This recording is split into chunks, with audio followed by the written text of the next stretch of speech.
Hey guys, my name's Jamin. Thank you so much for visiting my channel. In this video, I'm working on an ROG Strix G series gaming laptop.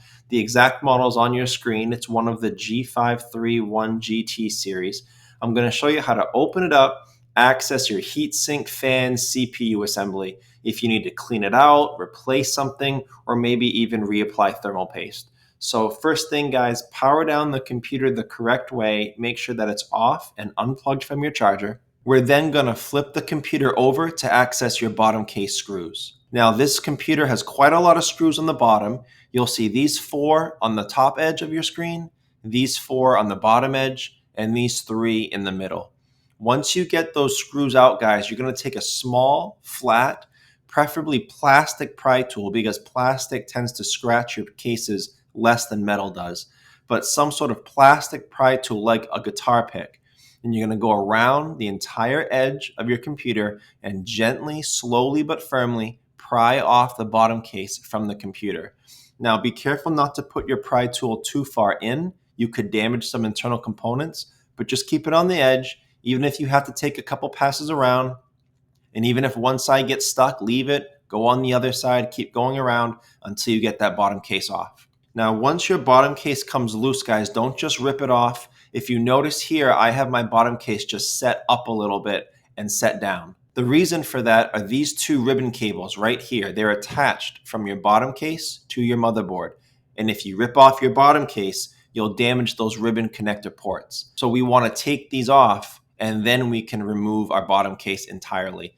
Now, these type of ribbon cable connectors, there's a high potential for breaking them and then no longer being able to use them. So I'm gonna play a clip right now showing you how you can maneuver these type of ribbon cable clips. Okay, so to take a ribbon cable out of this kind of connector, first you have your ribbon cable here, you have the port on the motherboard, and then you have this retainer clip over here. This clip opens and shuts like a book cover. It opens from this side and the hinges are on this side. So in order to get that up, be very careful. Take a small flat pry tool, slide it underneath, and pop it up like that, and then the ribbon cable can come out. After taking the ribbon cable out, I like to put it back down for safekeeping so it doesn't get caught on anything and rip. These are very, very breakable, these retainer clips. And if you break it, you're most likely not going to be able to find a replacement, in which case your ribbon cable won't be able to secure down anymore, so be very careful. To get the retainer clip back in, you would pop it up again very carefully. You would slide the ribbon cable in, nice and flush. It may take a few times if you're not used to it getting it flush, and then just snap the retainer clip down, and that's how you would operate that kind of clip. So once those are unplugged and your bottom case has been removed, this is what you're looking at for the inside of your computer. Now, before touching anything in a computer, guys, my goal is to make the computer as safe to work on as possible, which means the first thing I always do is remove or at least unplug the battery. Also, I tend to have my computer sitting on an anti-static pad in my shop. Either that or an anti-static bracelet go a long way to making the computer safe to work on. So if you guys need any help with tools or supplies like that, there'll be a link above. Also below in the description, it'll show you some tools and supplies that I use for my projects. But now I'll show you how to get that battery out, or again, at least unplug it. You have these 4 screws here that you remove to actually remove the battery from the computer. And the battery port is here to unplug it.